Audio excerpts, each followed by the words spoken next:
নমস্কাৰ প্ৰিয় দৰ্শকসকল, চাবলৈ আৰম্ভ কৰিছে আসাম লাইভ 7 আৰু ষ্টুডিঅ'ত মই বিকাশ। প্ৰিয় দৰ্শকসকল, উত্তৰ প্ৰদেশ, পাঞ্জাব, হাৰিয়ানাৰ পৰা বহিৰাজ্যৰ গাহৰি শিৱসাগৰ জিলাৰ মাজেদি অৰ্থাৎ আমগুৰিৰ মাজেদি নগালেণ্ডলৈ সৰবৰাহ হৈ থকাটো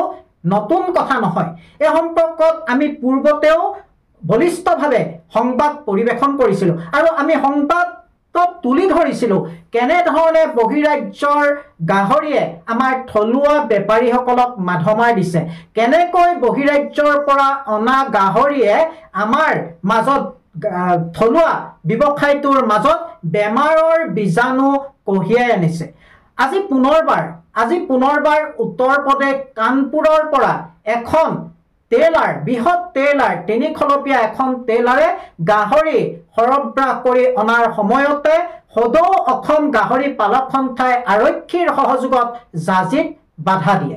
তাতেই ঘটিল অথন্তৰ, তাতেই লাগিল অথন্তৰ। তীব্ৰ বাক বিতণ্ডা হ'ল সদৌ অসম গাহৰি পালক সন্থাৰ লগত গাহৰি ব্যৱসায়ীসকলৰ, অবৈধ ব্যৱসায়ীসকলৰ। আৰু য'ত উপস্থিত হৈছিল সংবাদদাতাসকল, আৰু সংবাদদাতাসকলৰ দায়িত্বই হৈছে প্ৰতিটো সমাজত ঘটি থকা প্ৰতিটো সংবাদ বলিষ্ঠভাৱে তাৎক্ষণিকভাৱে জনচক্ষুৰ সন্মুখত তুলি ধৰা আৰু সেই পবিত্ৰ ধৰ্মটো, সেই পবিত্ৰ কৰ্তব্য পালন কৰিবলৈ যাওঁতে সাংবাদিকসকলকো উভতি ধৰিলে কেইজনমান গাহৰি ব্যৱসায়ীয়ে, যাক লৈ অতি ক্ষুণ্ণ হৈ পৰিছে সাংবাদিকসকল। আৰু কালিলৈ সাংবাদিকসকলে, গ্ৰাম্য সাংবাদিক সন্থাই তীব্ৰ প্ৰতিবাদী কাৰ্যসূচী গ্ৰহণ কৰাৰ কথা ইতিমধ্যে আমাক জনাইছে। প্ৰিয় দৰ্শকসকল,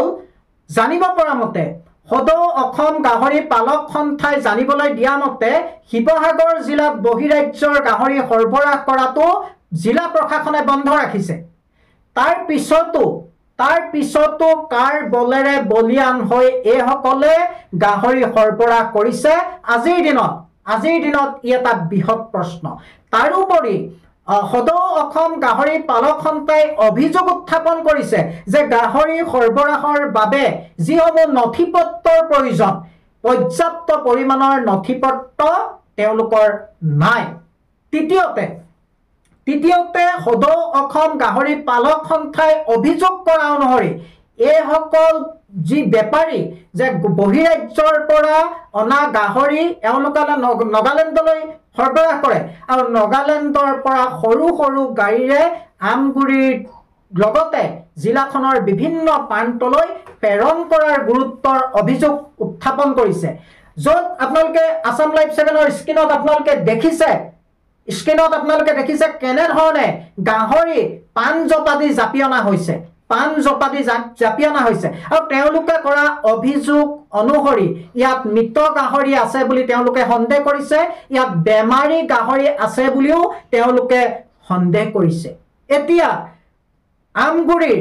থলুৱা যিসকল গাহৰি মাংসৰ বিক্ৰেতা বা থলুৱা ব্যৱসায়ী, এখেতসকলে প্ৰশ্ন কৰিছে যে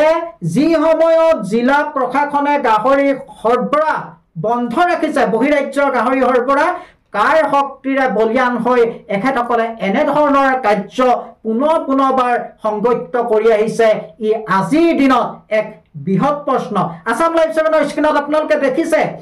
কেনেধৰণে গাহৰি ভৰ্তি ট্ৰেইলাৰখন বাধা দি জাজিত ৰখাই থোৱা হৈছে। এই 3 খলপীয়া টেইলাৰখন জনামতে উত্তৰ প্ৰদেশৰ কানপুৰৰ পৰা নগালেণ্ডলৈ গাহৰি কঢ়িয়াই আনিছিল। পশু আইন উলংঘা কৰি উত্তৰ প্ৰদেশ, পাঞ্জাব, হাৰিয়ানাৰ পৰা এনেধৰণে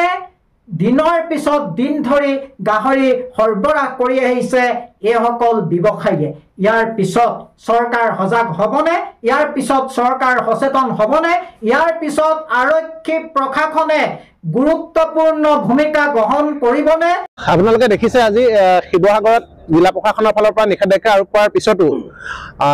অবৈধভাৱে গাহৰি ইয়াত প্ৰৱেশ কৰাইছে ব্যৱসায়ীসকলে। গতিকে আমি সদৌ অসম গাহৰি পালক সন্থাই ইয়াৰ তথ্য লাভ কৰি আমি পুলিচ প্ৰশাসনৰ সহযোগত গাড়ীখন ইয়াতে ৰখোৱাৰ ব্যৱস্থা কৰিছোঁ যাতে আমি তেখেতসকলক অনুৰোধ কৰিছোঁ এইখিনি যিহেতু বাৰে বাৰে তেখেত জিলা প্ৰশাসনে হওক বা অসম চৰকাৰৰ ফালৰ পৰা যিসমূহ অধিসূচনা বা যিকোনো নীতি নিৰ্দেশনা আৰোপ কৰে সকলোবিলাক তেওঁলোকে বুঢ়া আঙুলি দেখাই এনেদৰে গাহৰিসমূহ শিৱসাগৰত প্ৰৱেশ কৰাই পেলাই আৰু ইয়াত আমাৰ ASF জাতীয় বেমাৰসমূহ বিয়পাই দিয়াত যথেষ্টখিনি সহযোগ কৰে সহায় কৰে গতিকে আমি জিলা প্ৰশাসনক অনুৰোধ কৰিছোঁ যাতে তেওঁলোকে আইনী ব্যৱস্থা গ্ৰহণ কৰে ইয়াত দেখিবলৈ পাইছে আপোনালোকে পুৰা ৰুগীয়া গাহৰি আহিছে বা ঘাঁ লাগি থকা পোক লাগি থকা গাহৰি ইয়াতে আহিছে গতিকে আমি পূৰ্বৰ পৰা আমি বহুবাৰ জিলা প্ৰশাসনক অনুৰোধ কৰিছোঁ যিহেতু এনেকুৱা ৰুগীয়া গাহৰি বা মৃত গাহৰি যিসমূহ আহে সেইসমূহ ইয়াৰে স্থানীয় বজাৰ বা এটা স্থানীয় অঞ্চলত পেলাই থৈ গুচি যায় মৃত গাহৰিসমূহ আৰু সেই মৃত গাহৰিসমূহৰ পৰাই পৰ্যায়ক্ৰমে আকৌ ASFটো পুনৰ কাল ৰূপ ধাৰণ কৰাৰ তথ্য পোৱা যায় ইয়াৰ উপৰি যিসমূহ গাহৰি নাগালেণ্ডলৈকে বুলি তেখেতসকলে আনে কিন্তু নাগালেণ্ডৰ পৰা পুনৰ ক্ষুদ্ৰ ক্ষুদ্ৰ গাড়ীৰে শিৱসাগৰ তথা অসমৰ বিভিন্ন প্ৰান্তলৈ তেখেতসকলে ৰাতি ৰাতি বিক্ৰী কৰাৰ তথ্য আমি মাজে মাজে পাওঁ গতিকে সেই তেনেদৰে পুনৰ ৰুগীয়া গাহৰিসমূহৰ জৰিয়তে পুনৰ অসমত আকৌ ASFটো কাল ৰূপ ধাৰণ কৰে গতিকে আমি এইবাৰ সদৌ অসম গাহৰি পালক সন্থাৰ তৰফৰ পৰা গাড়ীখন ইয়াতে ৰাখি পেলাই জিলা প্ৰশাসন তথা পুলিচ প্ৰশাসনৰ সহযোগত তেখেতসকলক আমি জনাইছোঁ যাতে আমাৰ যিবিলাক আমাৰ আইন আছে আইনসমূহ যাতে তেখেতসকলে উলংঘা কৰি যিহেতু আহিছে এনিমেল ক্ৰুৱেল্টি এক্টেই হওক বা আন পৰিবহণ আইনসমূহে হওক সকলো যিহেতু ইয়াতে উলংঘা হৈছে আন যি যাৱতীয় নথি পত্ৰ লাগে সকলোবিলাক নথি পত্ৰ তেখেতসকলৰ ওচৰত নাই বুলি আমি অৱগত হৈছোঁ গতিকে সকলো নথি পত্ৰ নোহোৱাকৈ কেনেদৰে তেখেতসকলে এনেকৈ ইমান বৃহৎ ট্ৰাকখন শ্ৰীৰামপুৰৰ পৰা আহি পেলাই ইয়াত অসমত প্ৰৱেশ কৰিব পাৰিছে ই এটা বৰ ডাঙৰ হাতৰ গতিকে আমি চৰকাৰৰ প্ৰশাসনক পুনৰবাৰ অনুৰোধ কৰিছোঁ যাতে সকলো